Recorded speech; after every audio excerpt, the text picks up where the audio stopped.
The road to Westbrook Ridge always felt a little too quiet, too perfectly trimmed, too obsessively maintained, like the entire neighborhood was holding its breath.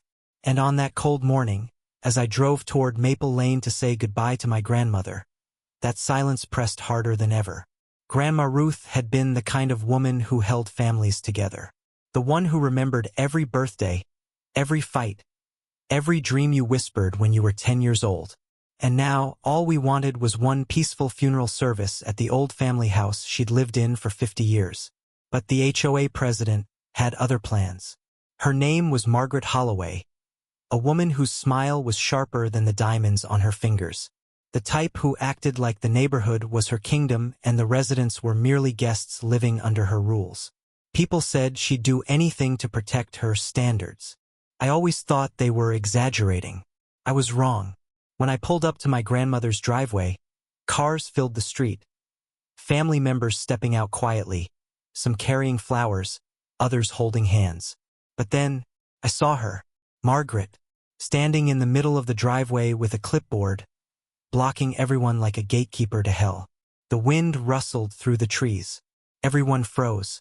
And then, with a voice as cold as the morning air, she said the words that made my blood turn to ice. "This funeral is not permitted."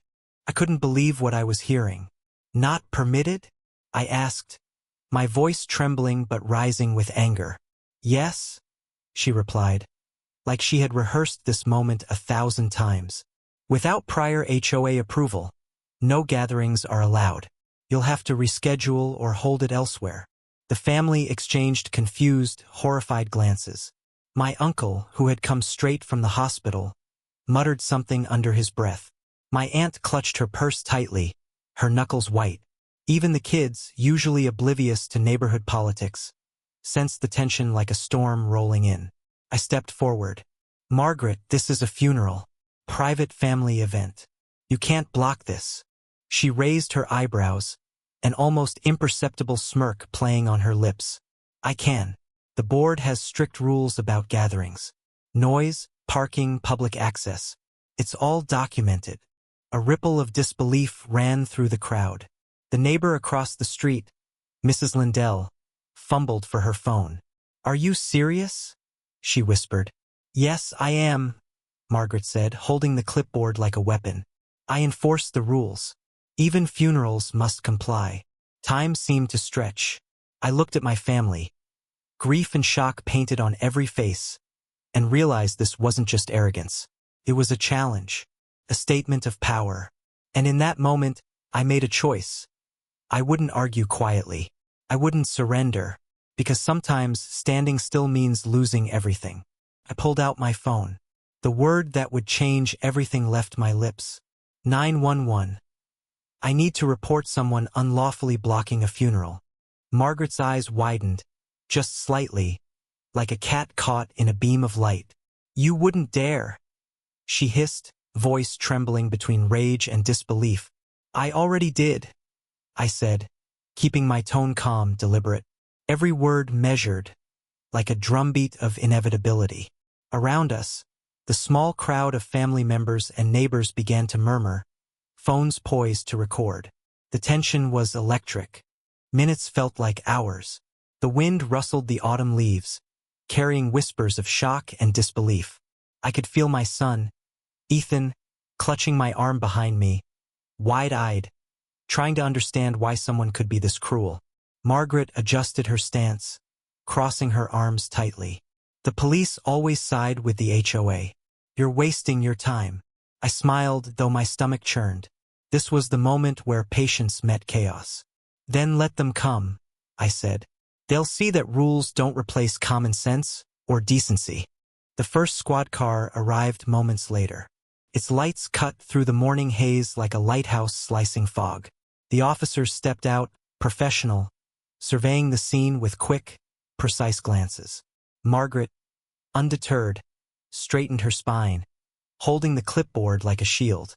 "I am enforcing HOA rules," she said, voice sharp, sweet and practiced. The officers exchanged subtle glances. And then, with an almost imperceptible tilt of her head, Margaret made a move that would seal her fate. She stepped closer to the first officer, finger poised, eyes blazing. "Do you know who I am?" The words cut through the morning calm like lightning striking iron. The officer didn't flinch. Not a twitch. Not a blink. "Ma'am, put your hands behind your back," he said, calm, measured, like a rock in a storm. Margaret's mouth opened and closed, searching for words. She was used to authority bending at her will. This was new. A crowd of neighbors had gathered now, phones out, recording every moment. The tension was thick enough to choke on. Children whispered, parents held their breath, and Ethan's small hand found mine. I am the HOA president," she shouted, her voice rising to a shrill crescendo. "And you," she gestured at the officers, "cannot tell me what to do." The first officer shook his head slightly, his expression unreadable.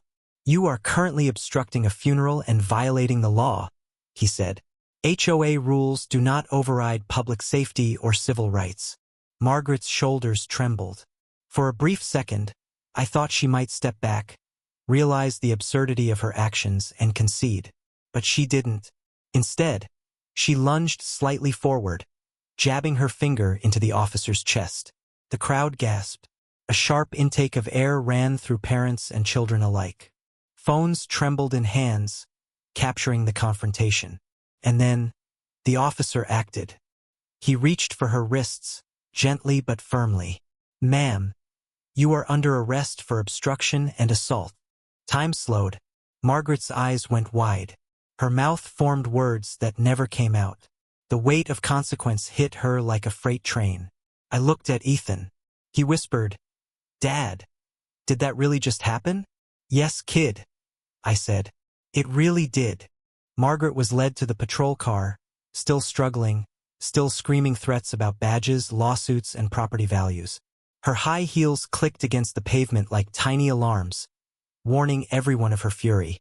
Parents whispered to one another. Children clutched their flowers, unsure whether to laugh or cry. Phones captured every frame, every word, every ounce of her fury. The officers stayed professional, but even they couldn't hide the incredulity. How often does someone actually resist a police officer in front of a crowd? Over a funeral. Once she was secured in the cruiser, the bus that had been stalled finally edged forward. The driver apologized quietly to everyone. Kids scrambled to climb aboard, and Ethan tugged my sleeve. "Dad, that was actually kind of awesome," he whispered, a grin breaking through the morning tension. I smiled faintly. It wasn't over yet. Not by a long shot. By the afternoon, videos of Margaret's meltdown had spread like wildfire through Ridgemont Estates. Neighbors shared clips, local forums exploded, and soon, regional news picked up the story.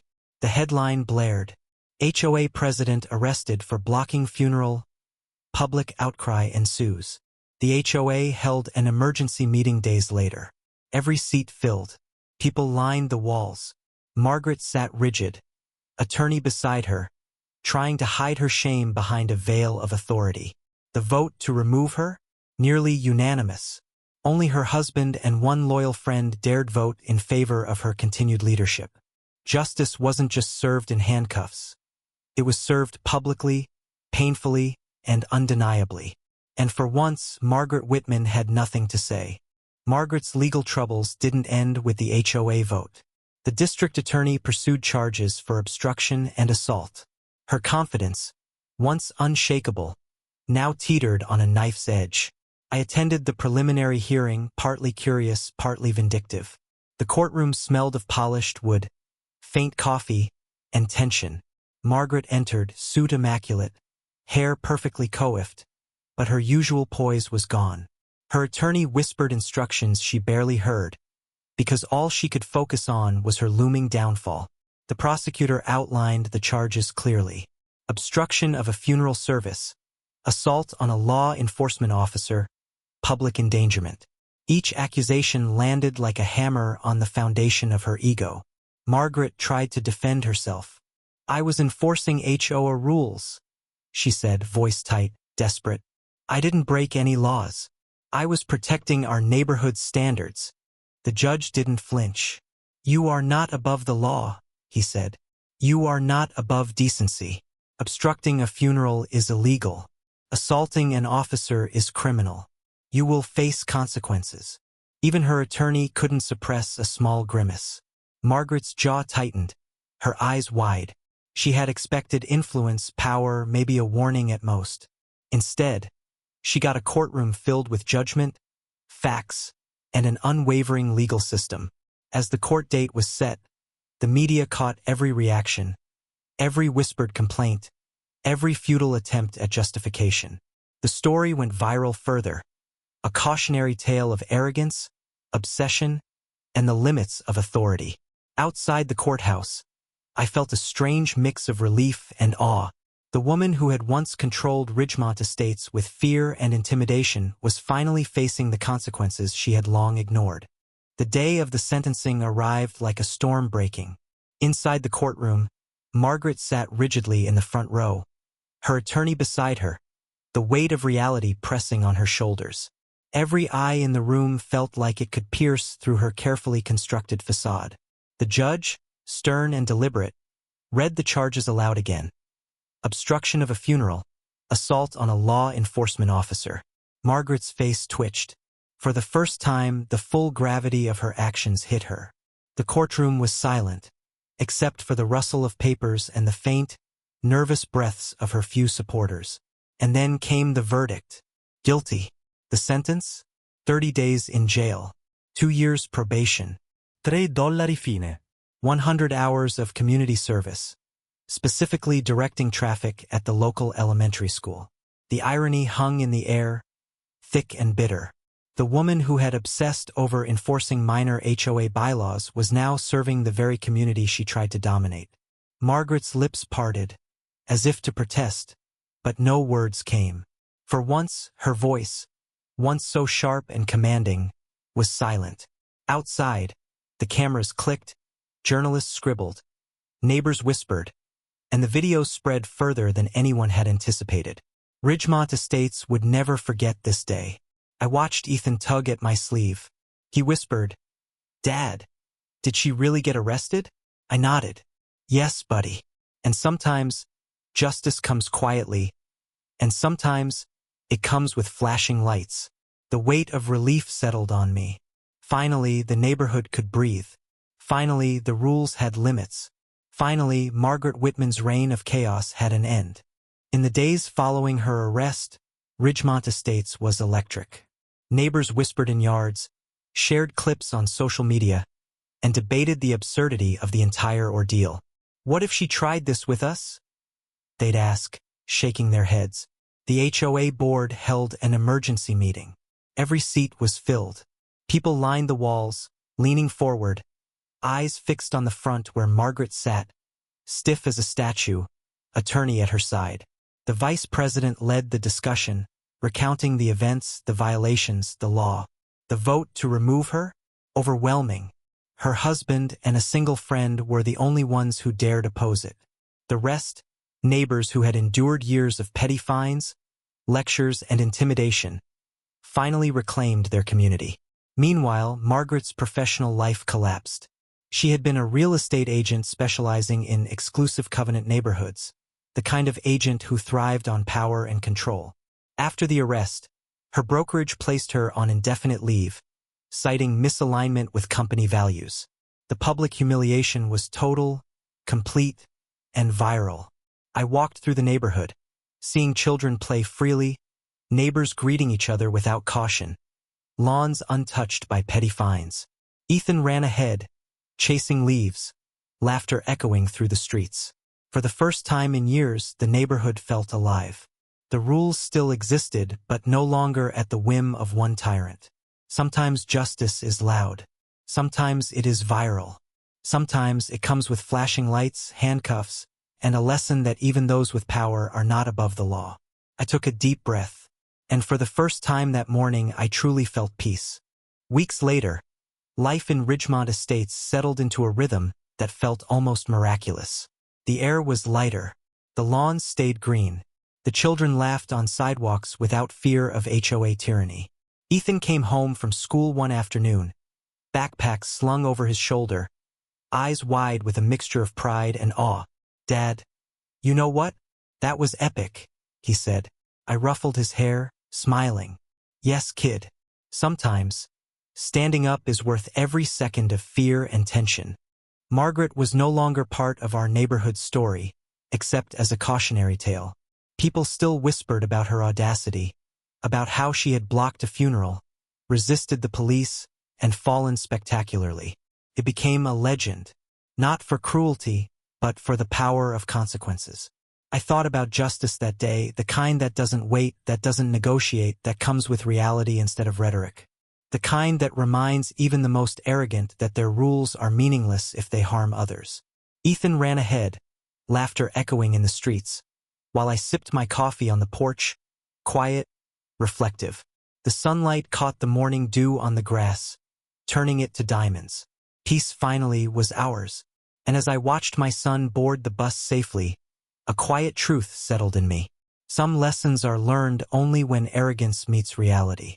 Some victories are quiet, some are loud, and sometimes justice is cinematic. The neighborhood had survived, and so had we,